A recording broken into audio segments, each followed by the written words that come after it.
નમસ્કાર, આપ જોઈ રહ્યા છો સ્પાર્ક ટુડે ન્યૂઝ. દર વર્ષે વર્ષના અંતિમ દિવસને વિદાય આપવા અને નવા વર્ષને આવકારવા પ્રવાસન સ્થળ દમણની હોટલમાં પ્રવાસીઓનું ઘોડાપૂર ઉમટી પડે છે. 31 ડિસેમ્બર નાઇટ પાર્ટીમાં શરાબ, સી ફૂડ, વેજ નોનવેજ વાનગીઓની લિચ્છત અને ડીજેના તાલે ઝૂમવા આવતા પ્રવાસીઓ દમણમાં 2 કે 3 દિવસના પ્રવાસે આવે છે, જે માટે આકર્ષક પેકેજ હોટલ મેનેજમેન્ટ દ્વારા બહાર પાડવામાં આવે છે. તો કેન્દ્ર શાસિત પ્રદેશ દમણ પ્રવાસીઓ માટે હોટ ટુરિસ્ટ ડેસ્ટિનેશન છે.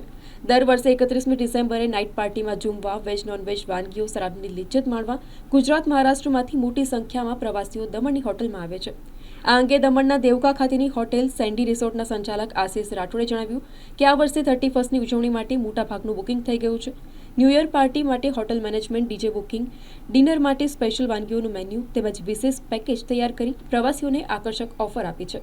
31 ડિસેમ્બર લાસ્ટ નાઇટ પાર્ટીના આયોજન માટે 5,000 થી 30,000 સુધીના પેકેજ હોટલ સંચાલકોએ જાહેર કર્યા છે. Jitendra Parekh, general manager hotel Miramar दमन। सर, खास करके बात की जाए 31st की, तो हर साल दमन के लिए एक नया अवसर लेके आती है, इस बार भी है। किस तरह का क्राउड है, कितना बुकिंग है और किस तरह की तैयारियां इस साल 31st को लेके है?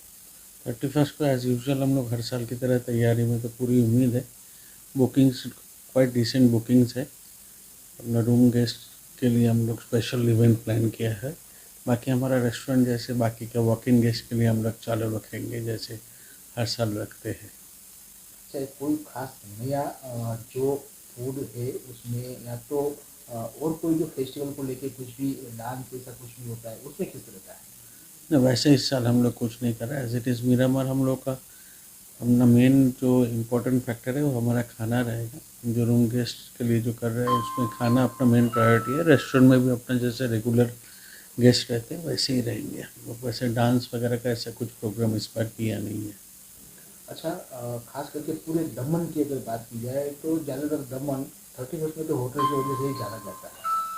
जो टेरिफ रहता है वो कहाँ से कहाँ तक का अंदाजित होता है और जो लोग आते हैं वो कहाँ से आते हैं? ठीक है, हमारा आपको जैसे सबको मालूम है अपना दमन का मैक्सिमम क्राउड जो है गुजरात साइड से आते हैं। साउथ गुजरात, सूरत हो गया, बड़ौदा हो गया, थोड़ा बहुत नासिक से भी काफ़ी अच्छा क्राउड आते हैं। महाराष्ट्र में अपना रूम टैरिफ जैसे रहते हैं 15,000 से शुरू होके दमन में 15, 20, 25 तक मैक्सिमम रहते हैं। कुछ कुछ होटल जैसे मीरासोल वगैरह उधर थोड़ा प्राइसेस भी अच्छे हैं, फैसिलिटीज़ भी है, बट एवरेज 15,000 से सब होटल्स के रूम टैरिफ रहते हैं।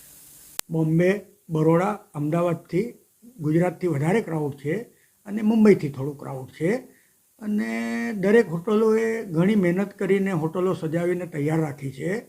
અને દરેક હોટલોમાં અનેક તરફના કાર્યક્રમો રાખવામાં આવ્યા છે. કોઈ જગ્યાએ ડીજે નાઇટ્સ હશે, કોઈ જગ્યાએ ઓર્કેસ્ટ્રાઓ હશે અને એની સાથે લિકર, ફિશ જમવાનું ઘણી વેરાયટીઓ બધી રાખી છે.